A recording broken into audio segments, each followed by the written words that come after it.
디모데후서 2장 14절 말씀입니다. 함께 봉독합니다. 너는 그들로 이 일을 기억하게 하여 말다툼을 하지 말라고 하나님 앞에서 엄히 명하라. 이는 유익이 하나도 없고 도리어 듣는 자들을 망하게 함이라. 홈커밍 데이를 준비하고 또 여호와의 백성이 돌아오게 하라는 것을 준비하면서 먼저 우리들 자신의 성숙함, 이것을 요구하신 하나님의 말씀, 하나님의 음성을 들을 때가 종종 있습니다. 너는 그들로 이 일을 기억하라. 이 일이 어떤 거냐면 앞에 있는 내용들인데요, 좀 참으면, 그리고 항상 믿음으로 살면, 그런 겁니다. 근데 조금 더 이야기하면 말에 대한 건데 신앙적 언어를 사용하면, 그런 뜻이에요. 그래서 그렇게 하면 말다툼이 일어나지 않는다. 말다툼이 일어나지 않으면 듣는 자들을 구원할 수 있다. 그런데 말다툼이 일어나면 듣는 자들을 망하게 할 수 있다. 굉장히 심각한 얘기죠. 그래서 말다툼하지 말라고 하나님 앞에서 이미 명하라, 그런 말씀이에요. 여러분, 왜 말다툼이 일어날까요? 여러 가지 요인이 있을 수 있죠. 그런데 그 중에 핵심은요, 지극히 주관적인 옳음, 나 혼자는 옳아요, 그뿐이 아닙니다. 내가 아는 주변에 몇몇 사람 다 옳다고 그래요. 근데 그만 유독 아니라고 그래요. 네가 틀렸잖아 라고 이야기하는 겁니다. 그런데 여러분 아십니까? 진리는 한 사람만 가지고 있을 수도 있어요. 예레미야 시대가 그랬습니다. 예레미야 시대에 예레미야 이외의 모든 선지자, 모든 사람들은 이스라엘이 안 망한다고 그랬어요. 예레미야만 하나 망한다고 그랬어요. 근데 어떻게 됐습니까? 진리를 누가 가지고 있었습니까? 예레미야만 가지고 있었어요. 그러니까 말다툼 하지 말라고 하나님 앞에서 엄히 명하라 라는 말씀은 너 주관적 오름에 빠지지 말아라. 너는 분명히 옳지만 그것이 정말 옳으냐? 너 주관적 오름에 빠지면 그것 때문에 사람을 망하게 할 수 있다, 이런 말씀이에요.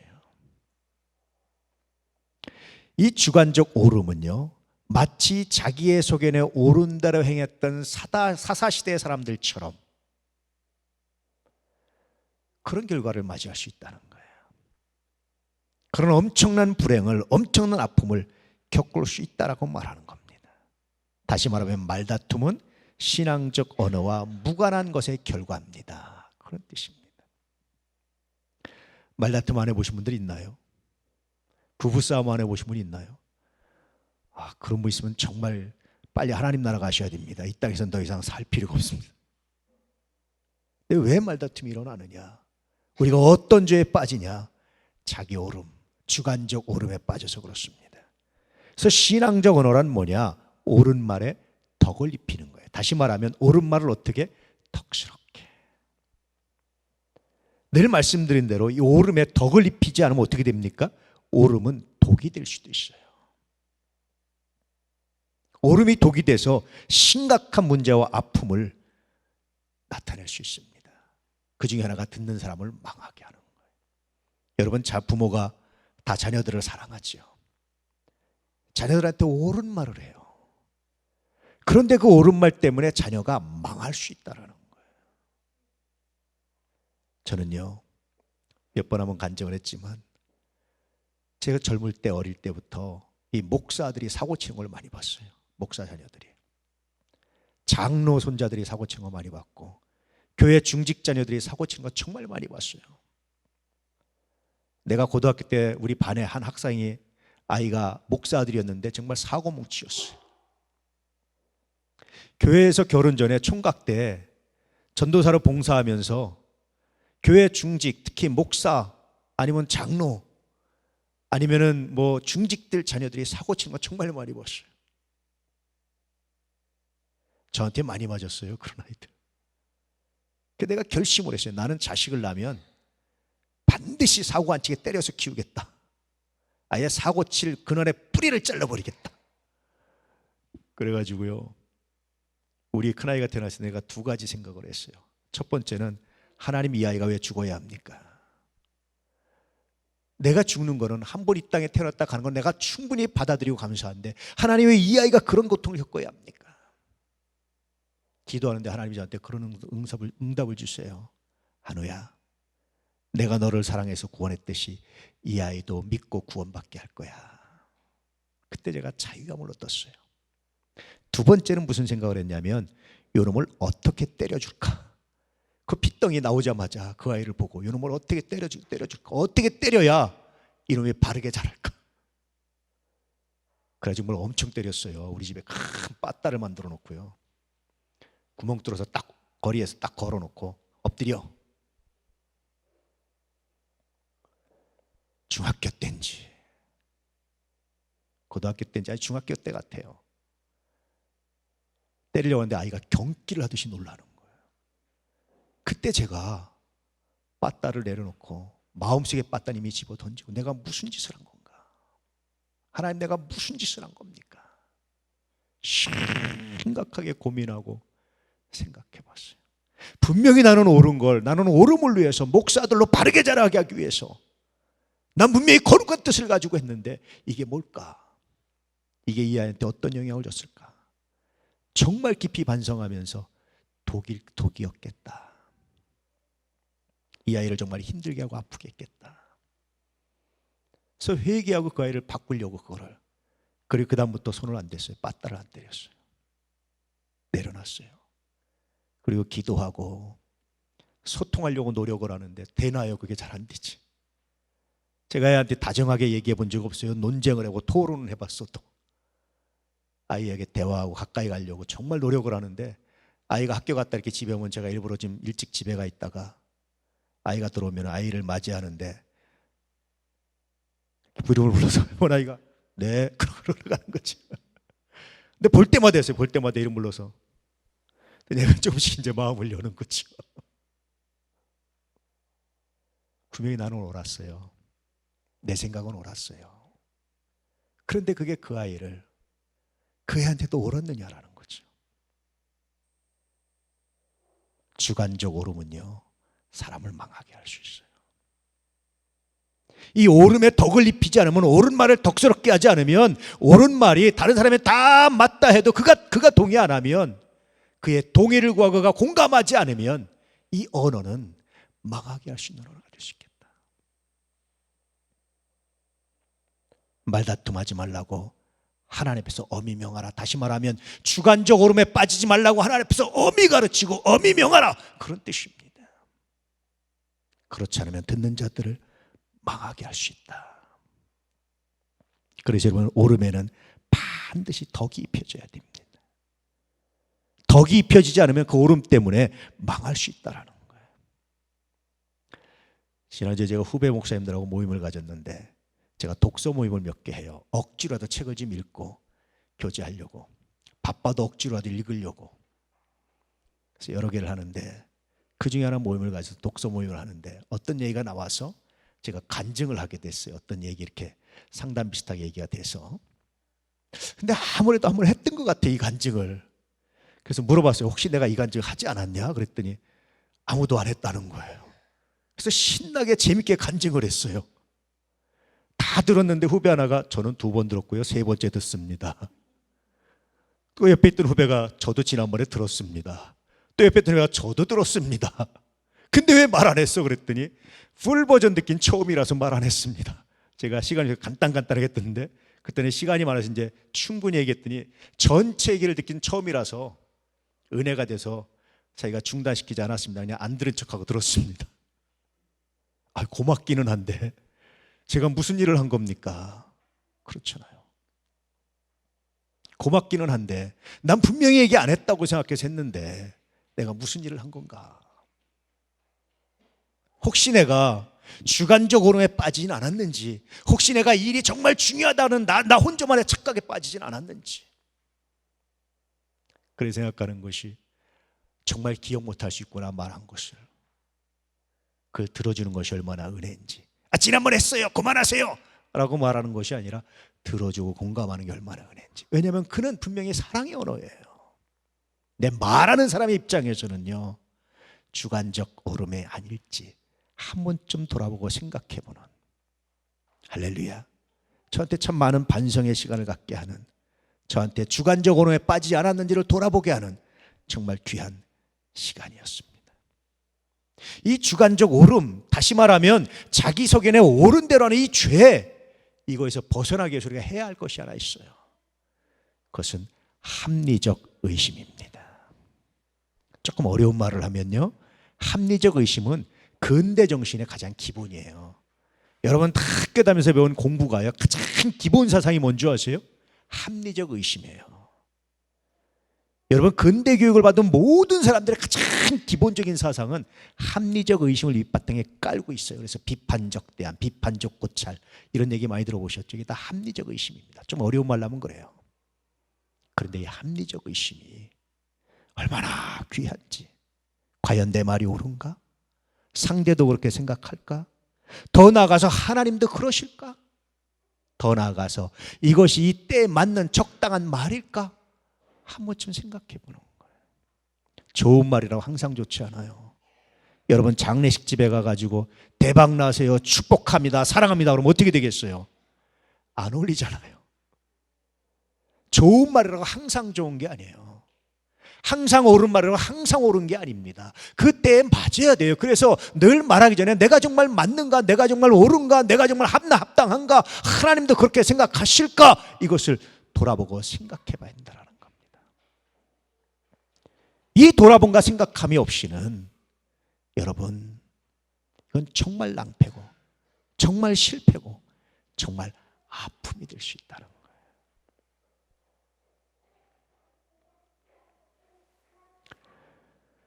옳은 말을 덕스럽게, 다시 말하면 신앙적 언어에는 합리적 의심이 담겨 있어요. 합리적 의심은 하나님을 의심하는 게 아니에요. 내 생각과 내 판단을 의심하는 거예요. 예수님께서는 뭐라고 그러셨습니까? 누구든지 나를 따라오려거든 첫째 자기를 뭐하고? 부인하고 자기 십자가를 지고 나를 쫓을 것이라. 너 자신 한번 생각해봐. 너 자신 한번 돌아봐봐. 너 자신 한번 생각해봐. 재검토해봐. 정말 네 생각이 옳은지 한번 재검토해보고 다시 생각해보고, 그리고 주님 주신 십자가가 무엇인지 한번 돌아봐봐. 그 십자가를 지고 나를 따르면 너에게 나를 통해서 일어나는 놀라운 역사, 놀라운 능력, 구원하는 능력, 이것이 있을 거라고 말씀하시는 거예요. 합리적 의심에 십자가를 더하면 그 십자가는 말다툼하는 상대를 용서하는 능력이 됩니다. 합리적 의심은 상대의 잘못보다 자기 자신의 잘못을 더 많이 돌아보고 생각하게 해요. 다른 사람의 티가 아니라 내 눈에 있는 들보를 돌아보게 합니다. 그리고 십자가를 지면서 그 들보와 그 잘못 때문에 대가를 지불하게 해요. 그러면 여러분, 말다툼의 상대가 오히려 예수 믿고 구원받는, 우리 주님을 발견하는 정말 놀라운 역사와 열매가 있다라는 거예요. 말다툼하지 말라고 하나님 앞에서 엄히 명하라. 이는 유익이 하나도 없고 도리어 듣는 자들을 망하게 한다. 너 신앙적 언어를 통해서 합리적 의심을 통해서 너 자신을 돌아봐라. 주관적으로에 빠지지 말아라. 그래야지만 너를 통해서 구원하는 역사가 나타날 것이다. 그렇지 않으면 너로 말미암아 듣는 자들이 망할 수 있다. 그렇게 말씀하시는 거예요. 초한지에 보면 두 주인공이 나오죠. 하나는 항우와 하나는 유방이죠. 어떤 사람이 분석하기를 항우가 주로 사용했던 말은 뭐죠? 하여라는 말, 하여. 이 어찌할까를 다른 말로 하면 나는 이렇게 결정했어. 내 말대로 해. 하여. 그런 의미입니다. 초한지에서 항우가 사용한 것은.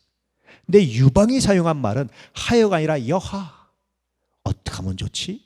어떻게 할까? 의견을 구하는 거라는 거예요. 결국 항우가 정말 여러분 역발산 기계사 아닙니까? 정말 대단한 장군 아니었습니까? 근데 사면초가에 빠져가지고 죽을 수밖에 없었던 것은, 사랑하는 여인 우미인과 함께 죽을 수밖에 없었던 것은 하여 때문이라고 분석하는 사람이 있어요. 그 항우에 비해서 보잘것없던 유방이 천하를 통일할 수 있었던 것은 여하라는 말에서 사람들이 있어요. 전 틀린 말 같지는 않아요. 여하 안에는 합리적 의심이 들어있어요. 자기 생각에, 자기 판단에 합리적 의심이 들어있어요. 항우는 정말 좋은 참모, 범증이 있었는데도 불구하고 그걸 듣지 않아요. 왜냐하면 하여 내가 결정해서 내 말대로 해. 근데 유방은요, 학력도 집안도 모든 게 형편없는데 여하 어떻게 하면 좋지? 장량 어떻게 하면 좋지? 소하 어떻게 하면 좋지? 하고 묻는 거예요. 여러분 중국의 장각에 가보셨죠? 그 장량이 살던 동네입니다. 천하를 통일하고 나서 여하 할렐루야, 자기 말에 합리적 의심을 담으면 내 생각이 옳아 내 생각대로 해 라고 말하지 말고 어떻게 하면 좋지? 내 생각은 이런데 네 생각은 어때? 어떻게 하면 좋지? 라고 마음을 열고 듣기 시작하면 비로소 듣는 사람을 망하게 하는 것이 아니라 듣는 사람을 살게 하는 정말 놀라운 열매가 있다라고 말씀하시는 거예요. 합리적 의심 해볼 수 있기를 축복합니다. 이런 묵상을 할 때마다 심각한 질문 하나 던져보게 되죠. 왜 우리는 그래야 됩니까? 왜 우리는 원수를 사랑해야 합니까? 왜 우리는 이런 양을 찾아야 합니까? 왜 우리는 이런 짐을 져야 합니까? 그런데 저는 그때마다 은혜가 돼요. 감동이 돼요. 하나님은요, 아무에게나 요구하지 않으세요. 아무에게나 이러라고 말씀하지 않으세요. 아무에게나 맡기지 않으세요. 저도 아무한테 일 맡기지 않아요. 감당할 수 있을 때, 충분한 능력이 있다고 생각할 때 일을 맡깁니다. 하나님도 그러세요. 인도에 대한 이야기를 수년 전에 듣고 정말 마음에 닿았어요. 저는 그런 부담이 좋아요. 왜냐하면 하나님이 내게 부담을 주신 것은 할 수 있는 능력이 있다고 인정하셨기 때문에. 하나님, 내가 이 일을 어떻게 감당하기 원합니까? 무엇을 하기 원합니까? 고민하고 기도합니다. 그리고 또 하나 고민하는데, 하나님, 이 일이 정말 우리 교인들에도 복이 되겠습니까? 우리 교인들에게 유익이 되겠습니까? 이것이 목사의 욕심입니까? 깊이 고민하고 분석하고 생각하고, 그러고 다시 하나님 어찌할까요? 라고 묻습니다. 이런 과정을 통해서 이런 일을 하는 겁니다. 그리고 하나님이 저에게 우리 교인들에 대한 확신, 여러분에게 유익이 있다는 확신이 됐을 때 일을 계획하고 추진합니다. 종종 저는 일을 계획하면서 그런 생각을 해요. 우리의 능력은 이거밖에 안 됩니다. 하나님, 나머지는 하나님이. 합리적 의심을 하게 되면요, 여러분, 그 중에 정말 좋은 유익이 하는 것은 뭐냐면, 뭐든 괜찮아 해서 정말 괜찮을까? 나는 감당할 수 있을까? 이런 생각으로 바뀌어가요. 그리고 자신이 감당할 수 있는 것과 없는 것을 정확하게 나눠요. 하나님, 나는 이걸 이만큼 감당할 수 있습니다. 이만큼 내가 최선을 다하겠습니다. 그런데 나머지는 주님 당신께 내가 맡깁니다. 이 오병이어 같은 겁니다. 인도 시킴에 대한 이야기를 듣고도 하나님, 우리가 할 수 있는 게 어딥니까? 정확하게 바젤에서 남는 수익금을 정확하게 보냈어요. 그게 그것이 종잣돈이 돼가지고, 그래서 7층짜리 건물을 올지는 상상도 못해요. 아무도 상상을 못했어요. 하나님이 하시는 거예요. 우리가 이번에 한 거 가지고 잘 마무리가 될 겁니다. 돈은 정말 얼마 안 되는데, 정말 물고기 5마리, 물고기 2마리, 떡 5개밖에 안 되는데 하나님 걸 이렇게 놀랍게 사용하십니다. 그래서 저는요, 부담이 감사해요. 부담이. 하나님 감사합니다. 저니까 맡기셨군요. 저한테 맡기셨군요. 내가 할 수 있는 부분이 이 부분인데 이만큼 최선을 다할 테니까 나머지는 하나님 당신이 하실 줄 내가 믿습니다. 할렐루야. 왜 우리가 거룩한 부담을 가져야 됩니까? 왜 우리가 합리적 의심을 해야 됩니까? 왜 우리가 이런 양을 찾아야 합니까? 왜 우리가 이 짐을 져야 합니까? 첫째는 하나님의 인정입니다. 두 번째는요, 하나님이 일할 수 있는 능력을 주셨다는 사인입니다. 세 번째는 그렇게 감당할 때 듣는 자들을 구원하게 하시는, 여러분에게도 비교할 수 있는 복이 많은 하나님의 놀라운 능력이 있습니다. 할렐루야. 이제부터 여러분, 부담을 거절하는 것이 아니라 부담을 사랑할 수 있기를 축복합니다. 그 부담에서 내가 할 수 있는 부분과 할 수 없는 부분을 나누시고 할 수 있는 부분에 최선을 다하십시오. 나머지를 하나님이 이루신다니까요. 이 믿음 가지고 부담을 거룩하게 감당할 수 있는 은혜가 있기를 주의 이름으로 진실로 축복합니다. 감정적으로도요, 힘들어하는 분들이 많아요. 힘들어하는 이유 중에 하나는요, 합리적 의심에 실패했기 때문입니다. 이 정도는 괜찮겠지, 억지로라도 내가 그를 이해하면 되겠지, 아마 그도 힘들겠지, 나만 참으면 되지. 그런데 여러분, 여기에 합리적 의심을 가면 덧입히면 이렇게 바뀝니다. 정말 괜찮을까? 억지로 이해하려고 하다가 그를 더 미워하게 되지는 않을까? 그도 힘들겠지만 나는 감당할 수 있을까? 나는 끝까지 참아낼 수 있을까? 그러면 자연스럽게 내가 할 수 있는 부분과 할 수 없는 부분을 나누게 돼요. 저는 제일 가슴 아픈 게 황혼 이혼하는 분들이에요. 왜 그런 줄 아세요? 한 사람이 지나치게 참아왔어요. 그러다가 이제 나이 들어서 도저히 감당이 안 돼서 못한다고 했더니 한쪽이 이해를 못하는 거예요. 왜 이제까지 해놓고 못하느냐? 왜 너 마음이 변했느냐? 변한 게 아니에요. 억지로 참아온 거지. 자기 자신을 합리적 의심을 하지 않아서 나는 할 수 있다고, 내가 하면 된다고, 나는 할 수 있다고 생각하는 착각이 불러온 참합니다. 사실은 이해 못한 사람도 잘못이지만 그렇게 한 사람도 잘못이에요. 자동차가 깜빡이 안 켜고 갑자기 우회전하면 옆차가 놀라듯이 깜빡이 안 켜고 살아오고 할 수 있다는 착각이 불러낸 참합니다. 합리적 의심은요, 내가 할 수 있는 부분이 어느 정도인지, 나는 이만큼 할 수 있는데 이만큼은 내가 못하겠어요. 내가 힘들어요. 그렇지만 내가 최선을 다할게요. 그리고 하나님께 맡기는 정말 놀라운 역사와 열매가 있습니다. 주님, 저를 도와주십시오. 제가 감당할 수 있을까요? 이런 영적인 의미의 감정 깜빡이도 켜게 돼 있어요. 합리적 의심입니다. 합리적 의심의 또 다른 유익은 자기 주장을 적절하게 조절하면서 하나님의 말씀을 묵상하는 거예요. 제가 제일 가슴 아픈 게 하나 있어요. 신앙의 연륜이 오래된 분들을 보면서 많은 사람들이 신앙의 연륜이 오래됐다고 생각하면 뭘 생각하냐면 전통이나 관습보다 복음, 사랑, 저 사람은 최소한 예수를 오래 믿었으니까 그것이 먼저겠지. 기대하는데요, 전혀 기대와 다르게 복음은 싹 없어지고 전통이나 관습대로 요구하는 거예요. 그러면 듣는 사람이 넘어가요. 전 많이 봤어요. 많이 넘어가요. 특히 여러분, 신앙 좋다고 하는 시어머니한테 며느리들이 받는 스트레스가 그거예요. 우리 어머니 기도 많이 하시고 신앙 좋으니까 이런 것보다 신앙이, 복음이 먼저겠지, 사랑이 먼저겠지. 근데 얘기해보면 전혀 어디 갔는지 없어요. 전통과 관습만 남아있어요. 자기 오름만 남아있어요. 주관적 오름만 있어요. 그럼요, 상처를 받는데 보통 받는 게 아닙니다. 어머니의 모든 것이 거짓말처럼 느껴지는 거예요. 기도도 복음도 말씀도 다 거짓말이야. 저거는 이렇게 느껴지는 거예요. 여러분, 전통이나 관습보다 복음이 먼저입니다. 할렐루야. 정말 내 전통이나 내 관습이 이게 신앙적 언어인지 합리적 의심이 들어가 있는지 정말 하나님의 뜻인지를 묵상하고 생각하지 않으면 그것 때문에 사람을 망하게 할 수 있다는 거예요.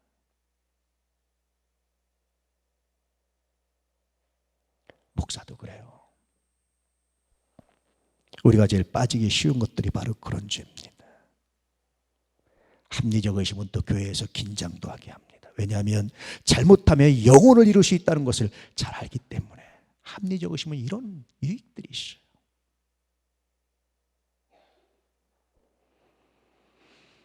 말다툼의 주인공이었다면 오늘 바로 지금 회개할 수 있기를 축복합니다. 그리고 이제부터 합리적 의심을 통해서 하나님의 뜻이 어떻게 이루어지는지를 발견할 수 있기를 축복합니다.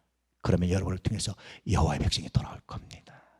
그렇게 돌아온 여호와의 백성들이 천국에서 여러분들의 증명서가 될 겁니다. 하나님이 여러분을 복 주시고자 할 때 하나님 복 주심을 동의합니다. 찬성합니다. 복 주시옵소서. 동의하는 사람들이 될 겁니다. 하나님은 그들을 들으시고 또다시 복을 준비하시고 예비하시는 놀라운 은혜가 있습니다. 할렐루야. 이 거룩한 부담 감당할 수 있기를 주의 이름으로 축복합니다. 오늘 아침에 설교를 보냈더니 어떤 분이 피드백을 보냈는데 이런 피드백을 보냈어요. 같이 한번 읽어볼까요? 시작. 새벽 예배, 수요예배, 주의 말씀까지 이렇게 계속해서 말에 대해 말씀하시는데 나는 여기에서 자유로운 사람도 아닌데 왜 회개가 안 될까? 언제쯤 회개하고 사과하고 사랑한다고 말할 수 있을까? 또 자신의 의견을 관찰하려고 주장을 굽히지 않았던 청년의 정욕과 타인의 지적에 내 잘못이 아님을 말하기에 급급하고 왜 나를 공격하나 오해하고 상대를 화나게 하고도 사실을 말했다고 당당했을까요? 상대의 잘못은 이해하지 않으면서 나의 잘못은 이해해 주겠지라는 비굴함도 있었습니다. 저의 말에 덕을 입히지 못했음을 알고 회개합니다. 저로 인해 마음에 상처 입은 분들께 사과합니다. 여호와의 백성이 돌아오게 하라는 우리 교회의 2018년 표어는 내가 먼저 회개하고 하나님께로 삶의 방향을 돌이키는 것이 먼저이지 않을까 묵상해 봅니다. 감사합니다. 제가 하고 싶은 설교를 다 담아냈어요. 합리적 의심을 통해서 이 거룩함을 맛볼 수 있기를 주의 이름으로 축복합니다. 여러분을 통해서 많은 사람들이 구원받는 거룩한 역사가 있기를 축복합니다. 여호와의 백성이 돌아오게 함으로 하나님 나라의 상급이 쌓아지는 놀라운 복이 있기를 진실로 축복합니다. 할렐루야. 저는 이것을 묵상할 때마다 자연스럽게 떠오르는 노래가 하나 있어요. 성 프란시스코의 평화의 기도입니다. 주여 나를 평화의 도구로 써주소서. 미움이 있는 곳에 사랑을, 상처가 있는 곳에 용서를, 분열이 있는 곳에 일치를, 의욕이 있는 곳에 믿음을 심게 하소서. 주여 우리 다 같이 함께 합니다. 평화의 도구로 써주소서. 미움 있는 곳에 사랑을, 상처가 있는 곳에 용서를, 분열이 있는 곳에 일치를, 의욕이 있는 곳에 믿음을 심게 하소서. 주여 나를 평화의 도구로 써주소서. 오류가 있는 곳에 진리를, 절망이 있는 곳에 희망을, 어둠이 있는 곳에 광명을, 슬픔이 있는 곳에 기쁨을 심게 하소서.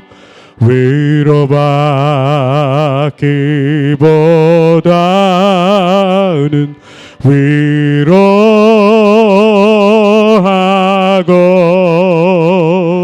이해받기보다는 이해하며, 사랑받기보다는 사랑하며,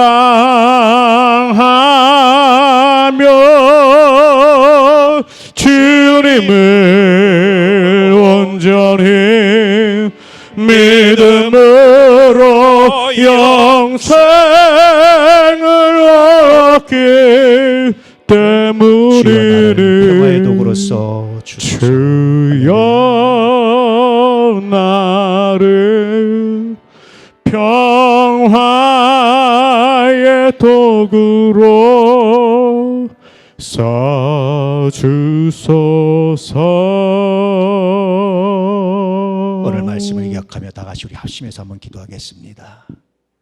아버지 하나님, 내 주관적으로에 빠져서